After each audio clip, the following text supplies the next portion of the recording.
Madame, Monsieur, bonsoir. Au Maroc, l'automobile met le turbo et ce soir, nous allons mettre plein phare sur ce secteur. Mais avant, voici l'édito.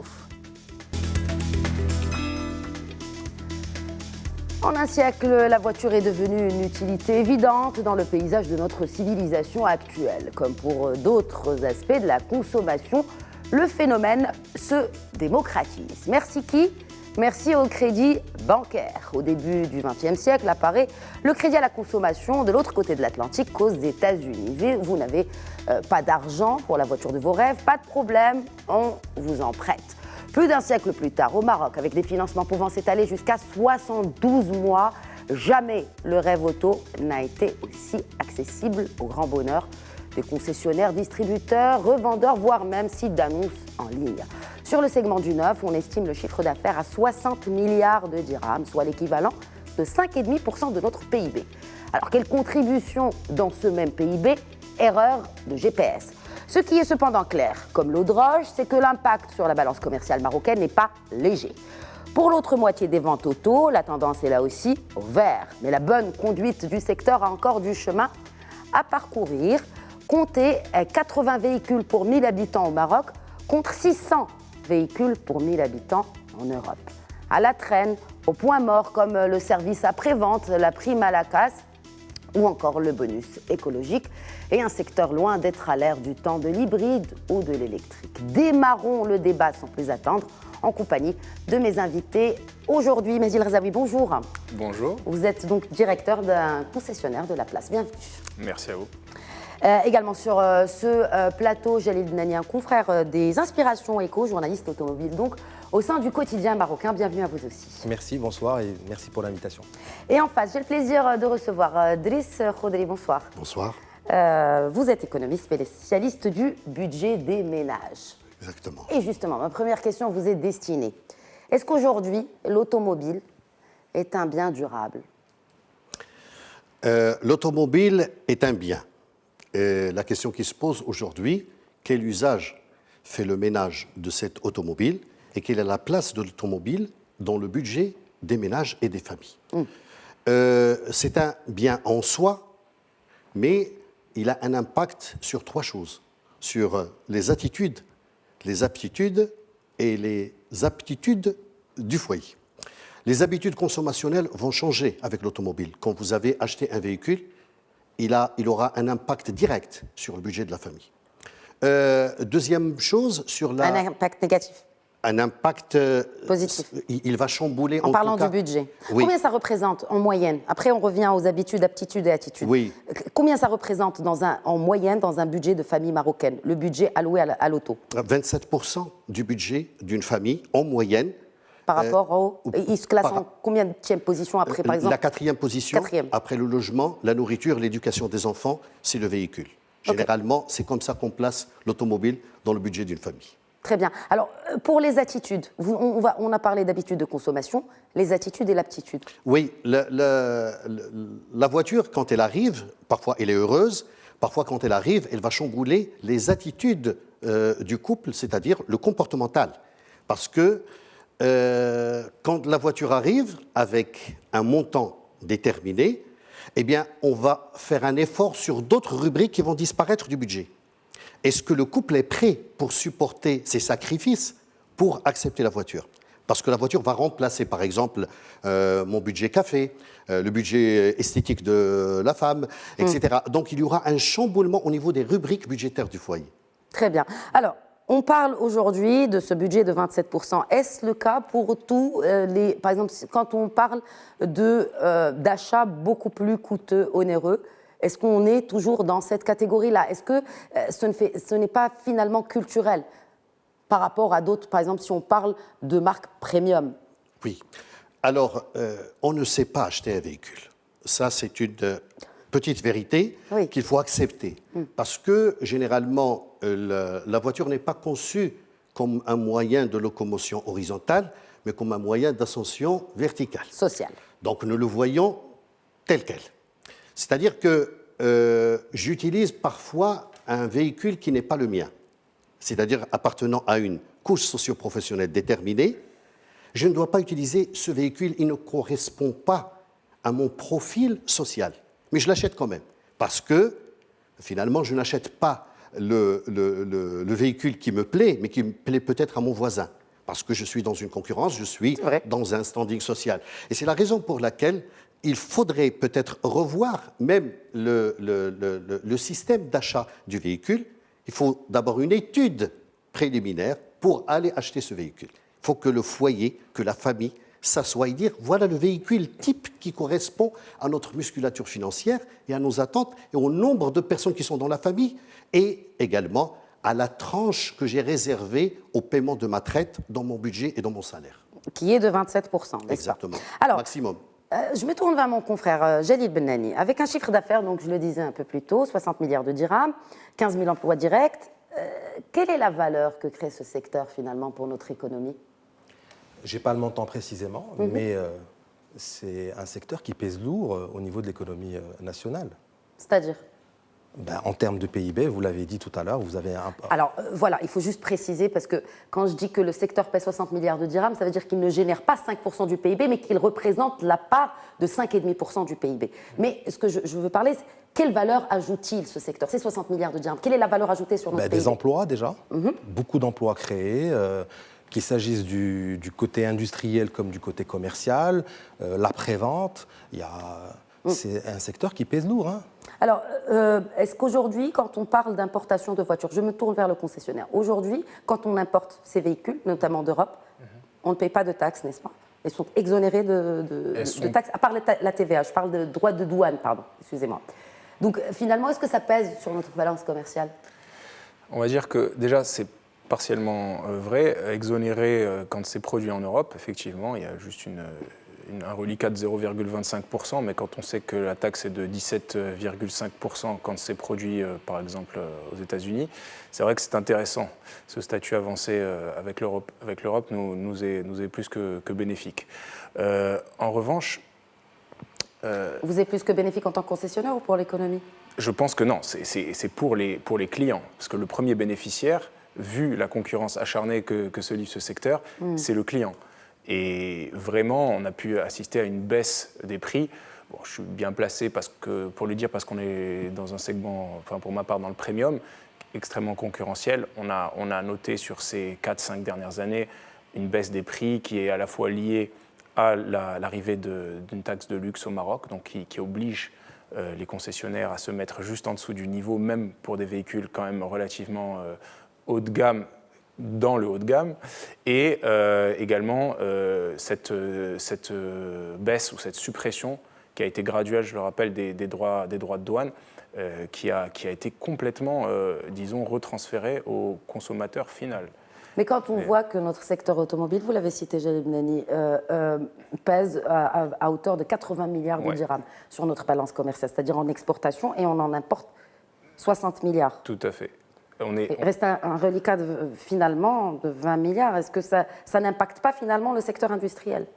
Alors, je vais vous dire, moi je suis plutôt du côté distributeur, importateur-distributeur. Effectivement, on a vu que sur le commerce au Maroc, il est clair que ça a eu un impact positif sur le commerce, sur le marché. Je parle pas forcément des importateurs, je parle du marché marocain et on a pu le voir cette année encore, plus 5%, un petit peu plus de 5% de croissance et c'est ininterrompu depuis quelques années, même si la croissance était moindre en 2017 à ce niveau-là. Est-ce que la croissance de 5% en une année de salon, Jalil Benani, est-ce que c'est un bon voyons? Est-ce que c'est positif pour le secteur, sachant que c'est une année de salon 2018? Forcément, c'est positif. Je voulais juste rebondir sur la question précédente. Le fait que le Maroc abrite un constructeur automobile et bientôt un deuxième qui sera opérationnel cette année, et qu'autour, on ait pas mal d'équipementiers installés et qu'on exporte et de la voiture et de la pièce de rechange, est bénéfique pour l'économie du pays et a permis à la balance commerciale, enfin des exportations plutôt, d'être plus qu'à l'équilibre.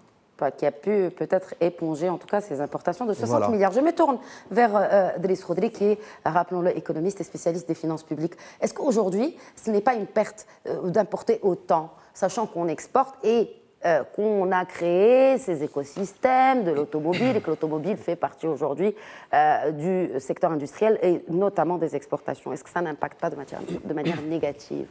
Non, il faudrait relativiser les choses parce qu'il y a les effets d'entraînement du secteur aussi. N'oublions pas, je voudrais rebondir par rapport à ce qu'a dit Si Jalil, par rapport à l'emploi. Il y a 15 000 emplois directs.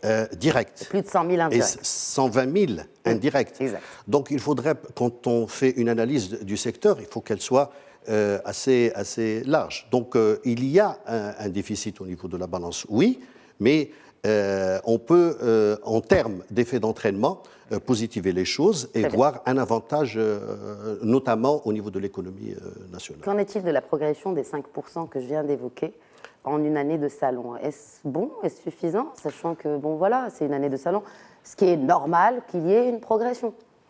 Aujourd'hui, je vous répondrai par un autre chiffre, 80 pour 1000. Le taux de motorisation, 80 clients disposent d'un véhicule sur 1000 personnes. Il y a encore une marge de progression évidente dans le secteur. Donc il faudrait se mobiliser par rapport à cela. Alors je reviens aux chiffres, Jalil Bnani peut-être, les 177 000 unités, donc c'est bien, qui ont été écoulées cette année. C'est une moyenne, dans la moyenne mesurée au cours de ces 5 dernières années, à savoir 5,5%. On est à 5,2 cette année. Il y a encore de la marge, comme dit Sekhodri. On est un marché de primo-accédants où les gens accèdent à l'automobile, pour une bonne part, les autres renouvelant leur véhicule. Il y a encore de la marge. Il y a encore de la marge. Et, sur le neuf. Hein. Sur le neuf. On parle du neuf maintenant. Et puis les 80 pour 1000 est un taux qui est inférieur et par rapport à l'Europe, où on est entre 600 et 700 véhicules par 1000 habitants. Et il est inférieur par rapport à certains pays d'Afrique, comme la Tunisie, où on est à plus de 100 véhicules. L'Algérie et la Tunisie nous dépassent. Très bien. L'Algérie est largement devant. Ils sont à quasiment 300 pour un pays qui est vraiment notre voisin. Il y a une marge de progression qui est énorme. Donc, sur le neuf. Voilà, sur le neuf, particulièrement sur le neuf, parce que l'occasion, c'est quand même le gros du marché au Maroc. Mais sur le neuf, le taux de motorisation fait que il est évident qu'on va connaître des croissances encore à venir à 2 chiffres, sachant bien que le gros du marché, c'est sans citer de marque, c'est des généralistes, dont 2 généralistes qui appartiennent à la même entreprise, qui font 44%, qui font la moitié, 44% du marché. Et qui alors, sont est-ce que c'est culturel? Est-ce que c'est culturel qu'on n'achète que des Françaises au Maroc? Ah bah, moi, si je peux pas... Je ne suis pas tout à fait d'accord. Effectivement, ces marques-là sont dans le top of mind en fait, du Google cérébral du Marocain moyen, d'accord, mais ce n'est pas seulement. Oui. Il faut savoir que le premier opérateur du pays dispose d'un large réseau commercial et d'une frappe commerciale, on va dire, sans commune mesure par rapport au reste du marché. C'est évident. Donc en fait, c'est une question de marketing. C'est une question de marketing, de stratégie, d'implantation, de ramification territoriale. Mais qu'est-ce qui fait que, par exemple, il y a cette tête du peloton qui reste inchangée depuis plusieurs années maintenant. On parle de ces Françaises. Il y a certaines marques qui perdent du terrain et qui se font doubler par d'autres marques, notamment italiennes. Qu'est-ce qui fait que ça a cet impact sur les ventes?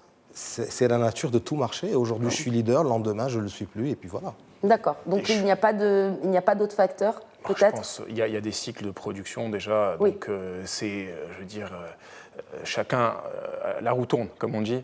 Il y a des nouveaux arrivants, il y a des marques qui revivent sur le marché marocain. C'est ça. Voilà, notamment une italienne, puisqu'on parle de grande consommation. Une marque italienne. Après, il y a des disparités entre des marques qui sont implantées en tant que filiales ou uniquement en tant qu'importateur, distributeur. Il n'y a aussi pas la même force de frappe, notamment quand il s'agit d'immatriculer des véhicules de test, etc. Donc effectivement, ils en profitent pour immatriculer beaucoup plus. Et ça fausse quelque part les chiffres. C'est-à-dire, expliquez-moi ce phénomène. Bon, c'est-à-dire qu'un importateur, il y a beaucoup d'importateurs, notamment de marques allemandes, qui sont des importateurs exclusifs et distributeurs exclusifs au Maroc. Normalement, sachant qu'il y a tout un marché parallèle malheureusement. On va y revenir. Voilà, Très important et qui pèse lourd. On y viendra absolument parce qu'il pèse extrêmement lourd. Notamment dans le luxe. Notamment dans le haut de gamme. On verra en quoi il fait notamment assez mal à l'économie, à mon avis. Et donc, pour revenir là-dessus, un importateur ne disposera jamais des mêmes moyens qu'une filiale d'un grand groupe européen qui dispose en plus d'une usine sur le territoire marocain, par exemple. Mais il est évident que, sachant que c'est des marchés généralistes, ils auront tendance à immatriculer des véhicules pour les tests, pour les véhicules de remplacement, pour des véhicules de courtoisie. Et quand on se retrouve avec quelqu'un qui a 50 distributeurs ou plus, imaginez 3-4 véhicules x 50 par mois, on arrive à 200, facilement 200, et on parle quand même d'un marché de 200 sur une année, ça fait 2000-3000 voitures, même pour un généraliste qui fait on va dire, grosso modo, sur 177 000 voitures, il va en faire peut-être combien, 45, 50, même un peu plus. 50 000, ça fait un poids à la fin. 75 000. 75 000 avec deux marques. Ouais. Avec deux marques. Donc, je dirais que tout le monde n'a pas les mêmes moyens. Alors, par contre, je voudrais rebondir sur le fait que les marques européennes, et en particulier françaises, c'est un segment généraliste. Après, sur le segment premium, dans les études de notoriété spontanée ou notoriété assistée au Maroc, clairement, c'est les Allemands qui arrivent en tête. Clairement, dans l'esprit de nos compatriotes, on leur demande. Et quand on voit quelles sont les motivations d'achat aussi, c'est l'image en fait qui est associée. Ah, donc c'est ça. Voilà. C'est ce que vous. Tout à fait, alors, non, c'est ça. Alors, en tant que concessionnaire, vous êtes d'accord avec ce que le professeur Khodri a dit, que finalement on achète une voiture pour appartenir à une caste sociale, excusez le terme. Complètement. Je pense qu'on est tous d'accord. Vous êtes tous d'accord là-dessus. Ouais. Avec, bien sûr. Alors, puisqu'on en parle, et vous l'avez cité tout à l'heure, la taxe de luxe, professeur Khodri, quel impact depuis son instauration par certains Ila Belkiran il y a quelques années? Oui, la taxe de luxe, elle va certainement pousser vers une nouvelle réflexion de l'achat. Parce que, comme je l'ai dit tout à l'heure, l'achat d'une voiture n'est pas innocent. L'achat d'une voiture, il nous tire vers le haut. C'est-à-dire que la personne, elle espère appartenir à une catégorie socio-professionnelle. Alors, en imposant le luxe, bien entendu, les gens vont réviser à la baisse leurs ambitions automobiles. La voiture, quand vous l'avez, elle fait partie, disons, d'une mosaïque d'achats et de dépenses dans la famille. Alors, vous voyez une personne qui paye sa traite à 3 400 dirhams et qui met son enfant dans une école à 1 700 dirhams. Vous voyez, donc, c'est ce genre d'équilibre à revoir. Ce sont des choses à revoir dans le budget d'une famille. Alors, le luxe va peut-être, la taxe sur le luxe va rationaliser peut-être ces achats, va pousser les gens vers beaucoup plus de gouvernance au niveau du budget familial. Alors, oui, Mehdi El Razaoui, peut-être que vous voulez rebondir et après, j'ai une question d'ailleurs qui vous est destinée. Je suis assez d'accord.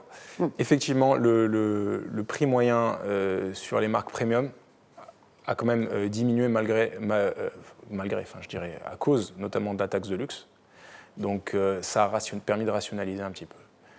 Ce qui, on va sans porter de jugement de valeur, mais quand même un petit peu, c'est pas forcément une mauvaise chose d'être derrière le logement, la nourriture et l'éducation. Ça me paraît plutôt logique pour un pays qu'on pourrait qualifier de développé.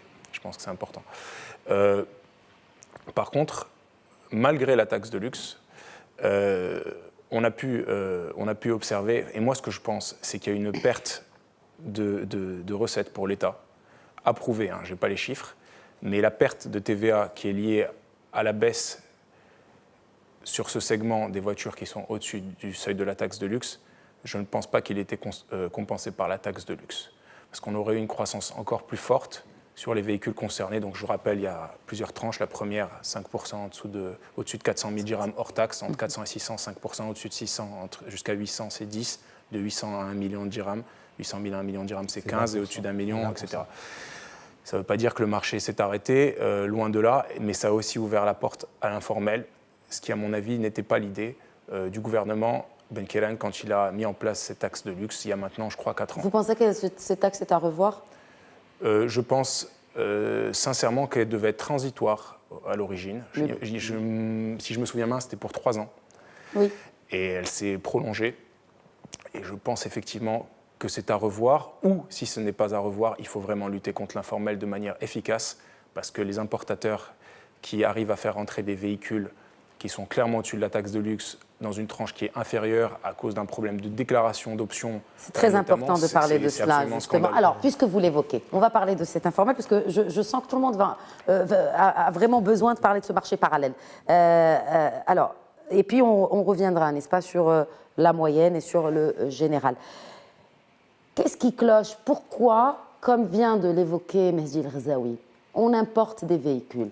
On ne paye pas de taxes parce qu'il y a cet accord de libre-échange avec l'Union européenne.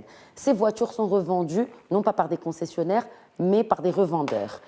Est-ce qu'on déclare tout? Est-ce que toutes les options qui sont achetées là-bas, par exemple, quand elles rentrent au Maroc, on paye les droits de douane sur tout cela, ou en tout cas une taxe plutôt, pas les droits de douane? Qu'est-ce qui cloche, finalement, dans cet informel? C'est le marché parallèle. C'est à l'État de faire son travail et d'aller... Non, l'État qui? Quel département? Les douanes, notamment, pour aller voir. Et puis, le fisc doit voir si ces gens-là payent leurs impôts régulièrement. Maintenant... Non, mais il y a des entourloupes. Cela dit, ils le font de mieux en mieux. La question sur laquelle moi je voudrais rebondir, c'est le Marocain, comme a dit Cheikh Khodri, parfois ne sait pas acheter sa voiture. Idem, lorsqu'il s'agit d'acheter une voiture sur le marché parallèle, il ignore que cette voiture-là n'est pas faite pour rouler au Maroc, qu'elle doit être tropicalisée pour mieux résister à... On est un pays chaud, on est un pays poussière, il y a des normes, des spécifications techniques qui doivent être respectées pour chaque marché. Une voiture qui est destinée à aller rouler en Russie par moins 20 degrés n'est pas celle qui est faite pour rouler au Maroc. C'est aussi simple que ça. Mais pourquoi alors des gens qui se tournent vers ces revendeurs-là, ils cherchent peut-être la bonne affaire? Parce que quand ils vont chez le concessionnaire, et notamment dans les marques premium, eh bien, les options qu'ils peuvent retrouver gratuitement, on leur fait payer ici au Maroc. Le Marocain, par définition, cherche toujours à acheter le moins cher possible. Non, mais ça, c'est partout. Enfin, je veux dire, ce n'est pas spécifique aux Marocains. Mais est-ce que c'est vrai? Est-ce qu'aujourd'hui, il y a des options que nous retrouvons? Il y a des voitures qu'on voit, par exemple, en Europe, qui coûtent moins cher avec les mêmes options qu'au Maroc. Aujourd'hui, il est possible, et M. Razaoui ne me contredira pas sur ça, il est possible d'avoir les mêmes options qu'on trouve à l'étranger. Au même prix? Très important. Il est important parce que le consommateur est clairement impliqué là-dessus. Si on se tourne vers ces gens-là... Je vais vous rassurer sur une chose. Dites-moi. Premièrement, sur le prix, oui, voire beaucoup mieux, parce qu'il est normal quand on fait des gros volumes et qu'on a un importateur exclusif, qu'on ait des meilleurs prix. Donc je vous le dis, il n'y a pas besoin d'aller très loin, économie d'échelle, ce que vous voulez, poids dans les négociations vis-à-vis du constructeur. En Europe. Là, on parle des distributeurs et des... Ah, tout à fait. Moi, c'est mon métier de négocier avec un constructeur. Je peux vous dire qu'il est absolument et totalement impossible, et c'est impossible de prouver le contraire, que le marché parallèle soit moins cher que le marché structuré qui importe, déclare, paye ses salariés, les déclare, paye sa TVA. Non, mais ça, le consommateur... Voilà. Je vous dis, mais il y a une chose. Si ces gens sont moins chers, quand ils sont moins chers, c'est grâce à une seule chose, c'est grâce à une sous-déclaration. Et au fait, ils sous-déclarent à l'entrée, au niveau de la douane. C'est-à-dire que le prix déclaré du véhicule n'est pas le bon. Donc nous, on collabore avec les douanes pour leur donner les châssis qui comprennent le vrai prix des options. Et franchement, c'est de mieux en mieux. D'ailleurs, je les salue. Et je vais vous dire, il y a une autre chose, c'est de toute façon, si on veut bloquer tout ça, c'est aux consommateurs aussi de réagir. Si on veut un Maroc structuré, il faut arrêter d'aller acheter chez des gens qui ne payent pas ou ne déclarent pas, des employés notamment, qui n'ont pas de service après-vente, parce que ça coûte très cher un service après-vente. Nous faisons la garantie, les importateurs font la garantie. Ces gens-là n'ont pas de SAV, donc ils comptent évidemment sur nous pour faire. Après, ça dépend de la qualité du SAV aussi. Je vais vous dire, je pense que tout le monde est en train d'investir, et parce que le consommateur marocain ne s'y trompe plus, je pense qu'il a compris que le SAV était extrêmement important. C'est bien beau d'acheter un véhicule à un prix, peu importe, une remise, pas de remise. Le plus important, c'est qu'on puisse derrière l'entretenir correctement, notamment pour ne pas perdre de valeur à la revente. C'est assez positif et en tout cas réjouissant d'entendre ça de la part d'un concessionnaire, mais en tout cas ce n'est pas généralisé et c'est de l'avis de beaucoup de consommateurs. Je vous propose, messieurs, de continuer ces discussions juste après cette courte pause. Merci à tous de rester avec nous. À tout de suite.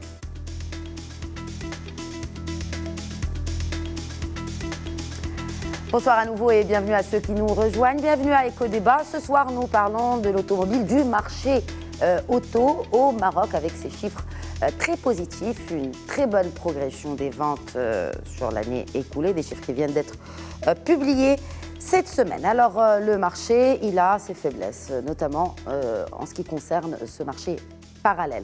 On en parlait avant la pause. Je voudrais faire réagir professeur Khodri. Alors, beaucoup de choses ont été dites, notamment en ce qui concerne, n'est-ce pas, ce marché parallèle. Le consommateur marocain, finalement, se tourne vers ce marché parallèle, parce qu'il n'a pas vraiment... Enfin, il cherche peut-être la bonne affaire, sans tenir compte que de l'impact que ça pourrait avoir sur l'économie. Tout d'abord, quel impact ce marché parallèle peut avoir sur notre économie ? Le marché parallèle, bien entendu, il a un impact assez négatif sur notre économie par rapport au secteur dont a parlé Sibnani et Sirazawi d'une manière assez profonde. Donc, le consommateur, de son côté, lui, il cherche, comme on dit, l'opportunité. Il cherche l'achat, j'allais dire, opportun, qui lui est rentable. Et ce n'est pas forcément celui-là qu'il est en train de faire. Je ne voudrais pas parler de la potentialité liée à cette forme d'achat, le problème des vices cachés, le problème du service après-vente dont on a parlé également. Donc, il ne sait pas les effets d'entraînement relatifs à cette opération d'achat. Le Marocain type, d'une manière générale, quand il pense à l'achat d'un véhicule, il pense à l'opération isolée de l'achat du véhicule lui-même. Il ne sait pas qu'après, il y a beaucoup de dépenses qui sont... Alors, quelles sont ces dépenses ? Quand on prend un véhicule, puisque vous évoquez cela, et on continue sur le marché parallèle, quelles sont les dépenses ? Alors, je parle de carburant, je parle de service après-vente. Service après-vente, les pannes. Les pannes, combien ça coûte en moyenne au ménage ? C'est 50% environ sur les 3 années qui suivent l'opération d'achat du fixe, l'opération fixe qui est l'achat du véhicule lui-même. Sur les 3 ans qui suivent, vous pouvez payer le prix du véhicule lui-même sur les dépenses relatives au carburant, au nettoyage. Le nettoyage d'un véhicule, ça coûte. Les crevaisons, ça coûte. Alors, il faut comptabiliser le tout. En 3 ans, par exemple, on aurait pris un crédit sur 3 ans, on aurait payé la voiture x2. x2, oui. Waouh. Oui. Oui, parce que... j'ai moi-même une voiture, mais je pense que... je ne pensais pas que c'était aussi coûteux, quoi. Je pense que les propos d'Yasser Khodri concernent une certaine catégorie de véhicules, notamment ceux qui coûtent moins de 150 000 dirhams. Voilà. Je parle du véhicule du foyer ordinaire. Ordinaire. Sachant que la moyenne, quand même, Yasser Khodri, ce serait bien de le rappeler, le prix moyen du véhicule en 2018 au Maroc a été de 225 000 dirhams. Notez quand même une progression de quelque chose comme 20 000 dirhams, parce qu'en 2017, c'était de 203 000 dirhams. Oui. Donc on consacre beaucoup plus de budget à l'achat du véhicule. Plus les frais d'assurance, les vignettes et tout cela. Et donc ça peut arriver jusqu'à 50%. L'entretien, les pièces de rechange, tout cela est lié à une facture globale du véhicule. Il n'y a pas que l'achat isolé d'une automobile. C'est bien de le rappeler. Ce sont les frais qui viennent récurrents après et qui viennent augmenter l'enveloppe budgétaire réservée à l'achat du véhicule. Alors, je me tourne vers Mehdi Rzaoui, donc directeur d'une marque d'automobile, premium en l'occurrence. Sur les ventes que vous faites, quelle est la part des crédits des gens qui payent en LOA ou à crédit, et quelle est la part des gens qui payent comptant, comme on dit. En gros, en LOA, on est autour de 50%. C'est quand même, c'est stable. Sur une moyenne de vente de combien pour le prix ? Vous voulez le prix moyen ? En moyenne, c'est pas vraiment significatif chez nous, mais je suis pas étonné de voir que le prix moyen a augmenté de manière sur l'ensemble du marché. C'est porté par les généralistes plus, notamment certains généralistes, je pense par exemple à certaines... Bon, les SUV sont effectivement c'est le segment qui a le vent en poupe, notamment les SUV moyens. Et certaines marques tendent à aller vers le premium. Des marques qui étaient généralistes se hissent vers le premium parce que c'est là où il y a la valeur ajoutée, c'est là où il y a plus d'options. Est-ce que ça ne risque pas de fausser les données du marché ? Non, parce qu'au final, on parle de moyenne. Sur le premium dont je peux vous parler, le prix moyen n'a pas tendance à augmenter. Donc cette augmentation est liée aux généralistes qui tendent à devenir premium. Après, pour revenir D'ailleurs, ça fait écho à votre première question qui était est-ce que c'est un bien durable? Le fait est que ça dépend. Comment est-ce qu'on rationalise cet achat? Si on inclut dans le prix l'assurance, la consommation de carburant, le lavage, la vignette, etc., et le SAV, grand poste de dépenses pour les marques ne disposant pas d'une garantie notamment suffisante, c'est vrai qu'en général, la durée de détention, c'est 4-5 ans, notamment les voitures qui sont financées par des crédits qui sont autour de 4 ans, des crédits gratuits notamment, c'est en général du 46-48 mois, 36-48 mois, ça peut aller un petit peu plus.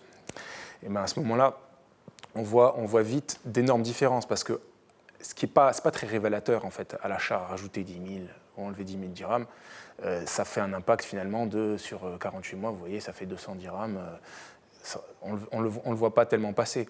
Ce n'est pas le prix à l'achat ou la remise qu'il faut voir. Le problème, c'est que les clients, bien trop souvent, s'intéressent à ces affaires. Pourquoi le salon de l'automobile a un tel impact? C'est la grande foire, c'est la fête des discounts. Mais en réalité, les consommateurs doivent apprendre à calculer, je pense, leurs dépenses, le coût associé à la détention, le coût complet en fait, de détention du véhicule. Et là, je pense qu'à ce moment-là, le SAV, notamment, entrera en ligne de compte. Et à ce moment-là, on pourra commencer à parler aussi de technologies alternatives. Je pense notamment à l'hybride, qui peut être extrêmement intéressant en termes de vignettes, de taxes, de consommation. Non, mais justement, et là, on rentre dans l'hybride, on parle, n'est-ce pas, des droits de douane qui passent de 17,5% à 2,5%, exénération de vignettes. Taxe de luxe. Et taxe de luxe. Taxe de luxe pour le mais ça ne se vend pas. Le Marocain, comme a dit Khoudry, lorsqu'il achète un véhicule, il prend en considération juste le prix du véhicule lui-même, le coût de son usage, carburant, assurance, vignette, voilà, classique, mais il ne prend jamais en considération quelque chose qui va un peu plus que l'entretien régulier, à savoir les vidanges, les changements de plaquettes, etc. Il ne voit pas qu'il a une montre pneumatique dont un pneu peut coûter 3 ou 4 000 dirhams l'unité. C'est cela. Donc, voilà, par exemple. Ça, c'est un exemple comme un autre. Et il pense surtout à la cote de revente. Et c'est ça qui freine aujourd'hui l'évolution de l'essence. C'est une belle transition sur le prochain. La prochaine question. Non, mais le parc automobile au Maroc est clairement dieselisé, si je peux me permettre. À 96%. Donc aujourd'hui, sachant que les prix ne sont plus vraiment très différents entre le diesel et l'essence. Mais encore une fois, le Marocain pense à ce qu'il va récupérer de sa voiture. Et aujourd'hui, quand on dit qu'on a une voiture essence sur le marché de l'occasion, personne n'y prête attention. C'est aussi simple que ça. Alors, que dire de l'hybride? Puisque c'était ma question. À valeur aujourd'hui, l'hybride est meilleur que l'essence. Il y a une valeur ajoutée parce que l'hybride consomme. Qu'est-ce qui fait que ça ne plaît pas? Parce que c'est de l'essence. Le peu que ça consomme, c'est de l'essence. Alors même pour ça, c'est avec tous les avantages qui accompagnent un achat d'un véhicule hybride. Il ne faut pas oublier que l'hybride reste quand même un peu plus cher que le diesel. Oui, mais on peut parler des avantages. Je pense qu'ils sont insuffisants. Pour ce qui est de l'hybride notamment, les incitations ne sont pas suffisantes. Ah bon. On a oui, parce qu'il y a un impact sur la vignette, donc une exonération de vignette, une exonération de droits proportionnels, aussi appelée taxe de luxe, mais qui concerne des véhicules quand même relativement chers. Donc c'est pas je veux dire le kidam, la personne lambda qui va avoir accès à ces véhicules.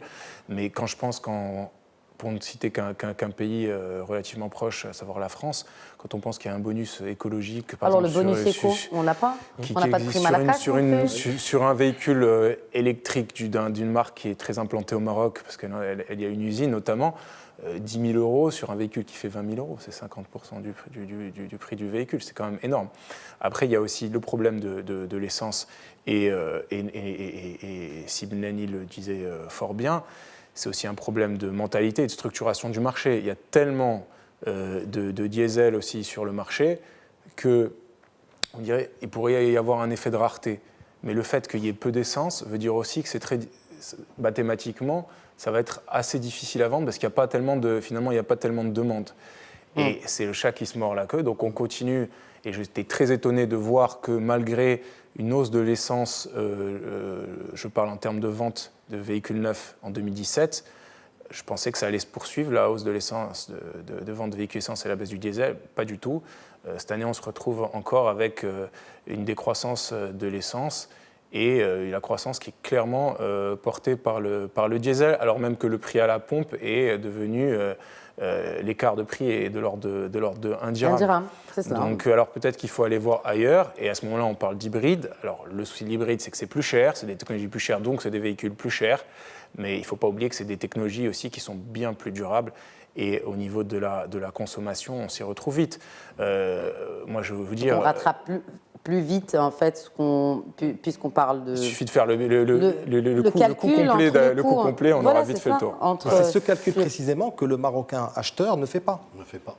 Mais est-ce que c'est pas... Alors ça, pourquoi il ne le fait pas? Est-ce qu'il n'y a pas cette fibre écologique chez le Marocain? Professeur Khodri, est-ce qu'on n'y pense pas? Pourquoi on n'y pense pas? Pourquoi on pense directement, dès qu'on pense à l'achat d'un véhicule, on pense au diesel? Parce que ça consomme moins. Déjà, est-ce que c'est un mythe? Oui. Oui. Alors, il y a l'histoire de la comptabilité. La comptabilité dans le foyer. Parmi les choses qui interpellent la comptabilité, c'est la voiture, le traitement de la voiture. Rares sont les personnes qui disposent d'un livre-journal de leur véhicule, avec les dépenses qu'ils font, avec tout ce qui concerne les dépenses, ou bien directes ou indirectes, relatives à ce véhicule. Ah, parce que ça existe? Enfin, vous dites rare. Oui. Personnellement, je n'en connais pas. Oui, il y a des gens qui sont assez, sur le plan pédagogique, les gens suivent leur véhicule. Il y a des gens qui suivent. Très bien. Mais le problème, c'est qu'avec le durable, quand vous parlez de la voiture durable, quand vous parlez de l'écologie, la voiture écologique, tout simplement, le consommateur ne le sait pas. Quand je parle du guide d'achat que nous trouvons ici et là, sur des sites, etc., il traite des aspects purement techniques, mais on ne voit pas les aspects écologiques, l'éducation à l'écologie. Donc il faut suivre le consommateur dans cet apprentissage. Tout le monde s'y met. Alors, il ne sait pas beaucoup de choses sur le côté écologique et les gains en termes d'argent qu'il pourrait effectuer sur un achat à long terme, à moyen terme, sur 4-5 ans. Il peut économiser de l'argent avec un véhicule hybride, par exemple. Ça, il ne le sait pas. Donc, c'est un travail éducatif, c'est un travail pédagogique qu'il faut mener tout de suite. Qui relève de qui plutôt? Tous les partenaires, parce que ça interpelle tout le monde et ça concerne tout le monde. Quand on vend un véhicule... On a essayé d'avoir ces motivations pécuniaires et de motiver l'acheteur à se tourner vers l'hybride et l'électrique. De montrer à l'acheteur qu'il a du gain à acheter une voiture hybride, voilà où il pourrait gagner sur cet aspect-là. Donc, comme vous l'avez dit, nous avons des habitudes qui sont ancrées depuis des décennies dans notre subconscient. Il faudrait les secouer, il faudrait les changer pour que le consommateur se mette à de nouvelles tendances économiques et rationnelles dans l'achat, et bénéfiques pour le foyer. Je voudrais juste rebondir sur ça. Je pense aussi qu'il faut définitivement une incitation étatique à ce niveau-là. Il faut savoir que l'exonération de la taxe de luxe, l'exonération de la vignette pour les voitures hybrides résulte de tout un travail de fond qui a été mené par l'Association des importateurs de véhicules au Maroc, l'EVAM, et qui continue à militer. Qui ne sont malheureusement pas avec nous aujourd'hui. Ils sont représentés par Sir Zawi. Oui, mais ils représentent plutôt en tant que directeur de marque. Et qui militent toujours pour avoir une prime verte. Aujourd'hui, il nous faut une prime verte pour encourager et l'hybride et la voiture électrique. Et la prime à la casse alors? Et peut-être aussi même les voitures petites qui polluent moins. Et la prime à la casse alors, on en est où au Maroc? Je crois qu'on en est. Je crois que si on a eu une prime à la casse pour les taxis. Pour le renouvellement du parc des taxis. Elle s'est faite en 2 phases. Elle n'a pas été renouvelée. Elle n'a pas été renouvelée avec des résultats très moyens, vu que le Marocain, là encore, il veut le beurre et l'argent du beurre. Je pense que c'est une histoire aussi d'explication, justement d'arriver à porter le message partout. Bon, M. Benani, ici présent, est le premier à le faire. Je tiens à le préciser sur l'hybride. Je vous invite à lire ce qu'il écrit sur les nouvelles technologies, etc. Je ne veux pas faire de publicité, mais c'est dans le francophone. Dans l'arabophone, je ne sais pas exactement, je n'ai pas de veille exacte sur ce qui est dit, mais il faut absolument faire passer le message sur tout ce qui concerne justement le calcul de ce coût d'acquisition du véhicule. Et avec, je pense, une meilleure éducation des gens à cette rationalisation de la consommation, on arrivera aussi à faire bouger les choses au niveau de la législation. Je pense que l'hybride, c'est un pas. C'est un bon pas. En quel terme, législation ? C'est-à-dire que concrètement, on parle de prime à la casse, de bonus écologique. Et on a aussi un autre souci, c'est que la grande marque qui fait de l'hybride, on la connaît tous au Maroc, qui a commencé avant tout le monde il y a quelques années. Asiatique. Voilà, asiatique. Elle est soumise à des droits de douane très importants, puisque on n'a pas d'ALE avec ce pays-là. Voilà, absolument. Et donc, en plus, c'est vrai que les voitures hybrides, au départ, ce n'était pas en termes de design et d'esthétique. Non, mais ils ont descendu les droits de douane. Ils passent de 17,5% à 2,5%. On parle de ces voitures-là. Je pense que ça va avoir oui, tout à fait. Ça va avoir un impact. Mais ça n'a pas été le cas ces dernières années. C'est très récent. La mesure dont on parle, elle est récente. Elle est très récente. Et puis, il y a aussi un côté esthétique. La première motivation d'achat au Maroc, et d'ailleurs, j'allais dire presque dans le monde, parce que la voiture, ce n'est pas seulement une voiture, c'est une icône, c'est un fantasme, c'est tout ce que vous voulez. Donc tout derrière, c'est pour ça que les designers, chez les constructeurs, en général, la personne la mieux payée, c'est le chef du design. Donc c'est la star, c'est la personne qui crée les lignes, etc. Donc c'est vrai que ça fait vibrer et on vend de l'émotion. C'est un objet esthétique. Voilà, on vend vraiment de l'émotion. Maintenant, je trouve personnellement. C'est très slogan quand même, on vend d'émotion, n'est-ce pas ?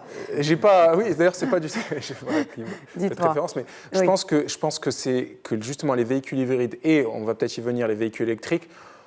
Les marques qui les commercialisent ont fait d'énormes progrès en termes de design. Donc on peut à la fois avoir maintenant un véhicule hybride électrique avec un design intéressant.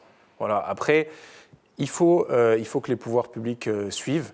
Si on en vient à l'électrique, je pense qu'on est très en retard sur l'installation des bornes. Voilà. Avant de donner des motivations, peut-être qu'il faut équiper le Maroc. On y est, l'électrique est là. Je veux dire, c'est pas quelque chose qui arrive dans 5-6 ans. Oui, mais avant d'éduquer, peut-être que ce serait bien de mettre... Si déjà les personnes, c'est-à-dire les citoyens lambda commencent à avoir des bornes un peu partout, et ils se demandent, voilà, on a des bornes au Maroc, ça sert ? Il faut savoir qu'une borne électrique sert plutôt à une voiture électrique ou hybride rechargeable. On parle aussi d'abord d'hybride. Vous avez posé la question sur les moyens ou les incitations étatiques pour aider. C'est Sirzaoui qui a soulevé ce point. Je vais vous répondre. Dites-moi tout. Oui. En Europe, il y a un pays qui se démarque de tout le reste. C'est la Norvège. On est à plus de 45% de part pour les voitures vertes. À savoir électrique, hybride, rechargeable. Pourquoi ?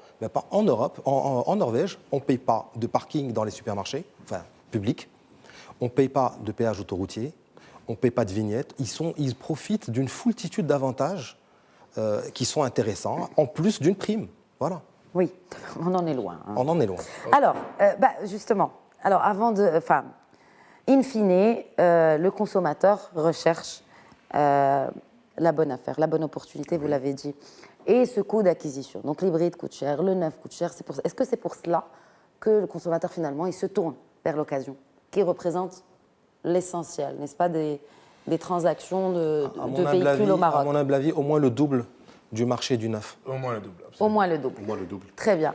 Est-ce que finalement, c'est pas pour cela ? Faute de mieux pour le coup. Et quand il fait l'épargne, le consommateur, quand ça lui arrive de faire l'épargne, il l'a fait justement pour aller dans le secteur informel, pour aller dans l'achat du vieux. Alors, quand le consommateur veut acheter, par exemple, une voiture d'occasion, il est obligé de faire une économie, une épargne de plusieurs mois, voire plusieurs années, pour faire un achat décent. Selon quels critères, selon quelles normes, ça c'est relatif. Maintenant, le consommateur, pour l'aider justement à aller vers la voiture durable, c'est tout un travail éducatif, c'est parallèle. Les mesures incitatives, oui, mais à côté de cela, un travail pédagogique d'accompagnement pour expliquer justement l'intérêt du recours au développement durable dans le secteur de l'automobile. Alors, développement durable, je reviens à cette question du marché de l'occasion qui pèse autant aujourd'hui. Maintenant, il y a même des sociétés de crédit qui proposent des crédits pour acheter un véhicule d'occasion. Oui. Alors, c'est une option. Tant mieux pour le consommateur parce que de toute manière, lui, il a réservé un maximum de 27% sur son salaire pour son revenu pour l'achat d'un véhicule. Donc, s'il trouve un véhicule ancien avec une possibilité de crédit, il saute sur l'opportunité parce que pour lui, le prix est relativement réduit par rapport au neuf. Et deuxième chose, c'est qu'il peut bénéficier d'un différé sur le paiement, c'est-à-dire un paiement sur plusieurs échéances. Donc, c'est une aubaine, c'est une opportunité pour le client, pour le consommateur, et ça soulage un petit peu son budget familial. Alors, est-ce que pour le concessionnaire, on ne peut pas créer des solutions, notamment ces reprises ou ce qui se fait comme ce qui se fait ailleurs, pour justement inciter le consommateur à acheter du neuf et à dropper l'ancien au lieu de le revendre sur le marché et le redéposer chez le concessionnaire? Tout à fait. C'est un élément extrêmement important pour les vendeurs de véhicules neufs structurés, c'est de structurer ce marché de l'occasion. Et pour le structurer, quoi de mieux que de commencer par soi-même en vendant soi-même, en ayant des reprises, des marques quelles qu'elles soient. On imagine quelqu'un reprendre des marques concurrentes pour vendre sa marque, ça permet de doper aussi ses propres ventes. Parce que bien souvent, au Maroc, on remarque que le marché de l'occasion n'est pas structuré. Bon, il y a des sites internet qui marchent très bien, notamment un qui fait un peu valeur d'exemple, qui serait l'équivalent, qui donnerait la cote finalement du véhicule. Donc quelqu'un qui veut savoir à peu près son véhicule de 2016, voilà, tape, ça lui permet de savoir à peu près. On observe que les prix sont très élevés. Si vous comparez par rapport à des pays très proches comme l'Espagne ou la France, c'est hallucinamment cher.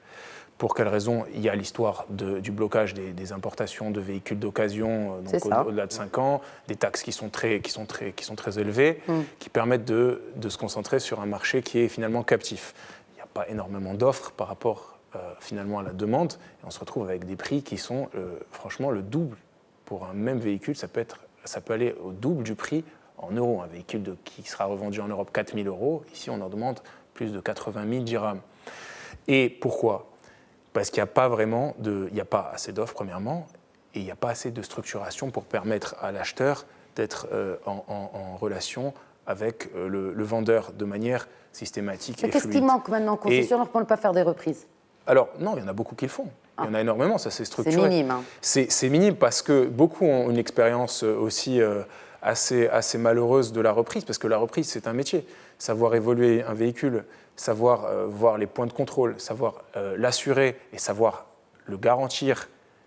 Notamment, en général, on propose entre 6 mois et 1 an de garantie, par exemple en Europe, sur des véhicules qui ont été checkés, repris, etc., assortis aussi d'une assurance. Est-ce que les assureurs vont vouloir assurer un véhicule qui a 4 ou 5 ans, etc., etc. Est-ce que le véhicule rentre toujours dans le cadre de la garantie, proposer une extension de garantie, commissionner des vendeurs sur de l'occasion, sachant que l'occasion, après, c'est aussi assez versatile, parce que ça peut être très variable, donc il peut y avoir des connivences aussi avec les acheteurs, etc. Donc les entreprises structurées rechignent un petit peu. Alors même que c'est dans leur intérêt de ne pas laisser le marché ou l'Internet gérer la cote finalement de leur véhicule. Donc il faut aller vers une structuration, et ça passe bien sûr vers l'occasion proposée par les vendeurs de véhicules neufs, les importateurs. Un dernier mot, Jalil Benani, pour clore ce débat, et puis je passerai la main aux autres invités. Sur le marché de l'occasion précisément, il y a eu des tentatives,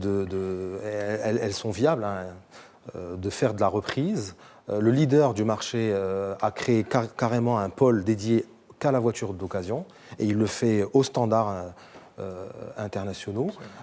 Les autres importateurs le font. Maintenant, il faut savoir que ça reste un marché qui est miné par l'informel. Je dis ça dans le sens où même ceux de l'occasion du marché, enfin informels peuvent venir acheter des voitures de chez ces importateurs-là pour les revendre. C'est cela. Donc l'informel finalement mine aussi même ce segment-là de l'occasion. L'informel fait beaucoup de mal au secteur automobile, on va dire. Et pas que.